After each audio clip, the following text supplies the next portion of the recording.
माँ जी, कमाऊ बहू चाहिए तो घर के काम में भी बराबरी की जिम्मेदारी दिखाइए। सुधा रात को कहा था ना कि नाश्ते में सुबह के लिए राजमा भिगो देना। पता नहीं ध्यान कहाँ होता है तुम्हारा, जरा भी नहीं सुनती। सवर्णा ने अपनी बहू सुधा से कहा। माँ जी, ऑफिस के काम में व्यस्त थी, दिमाग से निकल गया। आज कुछ और बना देती हूँ, कल बना दूंगी राजमा, कहकर सुधा रसोई के काम निपटाने चली गई।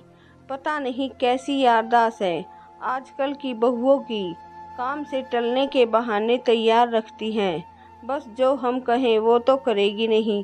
सवर्णा खुद में बुदबुदाए जा रही थी।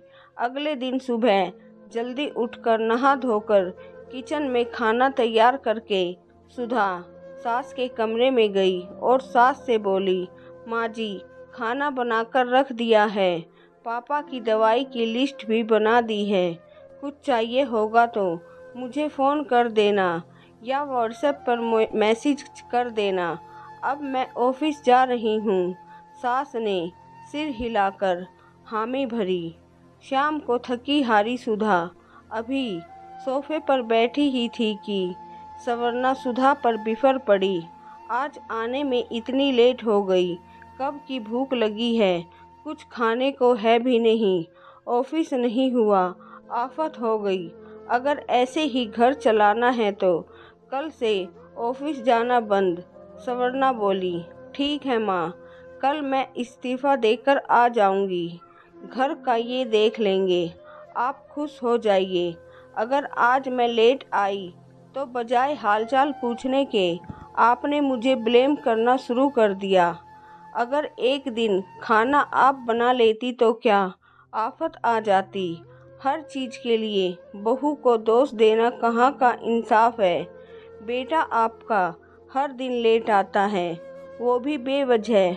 आज मैं जरा सी लेट क्या हुई, आपने आसमान सिर पर उठा लिया। माँ जी, आज के समय में एक व्यक्ति का घर चलाना आसान काम नहीं है। मैं और सोमेश मिलकर काम करेंगे तो अपने बच्चे के बेहतर भविष्य की कामना कर सकते हैं। हम नहीं चाहते हमारे बच्चे छोटी छोटी चीज़ों को लेकर तरसते रहें। वैसे आप बहुत गर्व से कहते हैं कि हमारी बहू कमाऊ है। माँ जी, अगर कमाऊ बहू चाहिए तो घर के काम में भी बराबर की हिस्सेदारी भी दीजिए।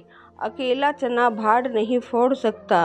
आप सभी होंगे तो मेरा सफ़र भी आसान रहेगा और आप भी खुश, बाकी मर्जी आपकी है। अगले दिन सुधा अपना इस्तीफ़ा लेकर जैसे ही ऑफिस पहुंची, तभी उसे एक पत्र मिला जिस पर लिखा था, बहू, मुझे माफ़ कर दो, अब से हम हर काम मिल बांट कर करेंगे। तू ऑफिस संभाल, मैं घर संभालूंगी। शाम को जब सुधा घर पहुंची तो टेबल पर चाय की प्याली देख उसकी सारी थकान दूर हो गई। अब वो रिश्तों को आसानी से संभाल सकती थी। अब उसे ऑफिस और घर के बीच बंटना नहीं पड़ रहा था। निश्चित होकर अब वो घर और बाहर आसानी से संभाल रही थी, बिना किसी ताने और उल्हाने के।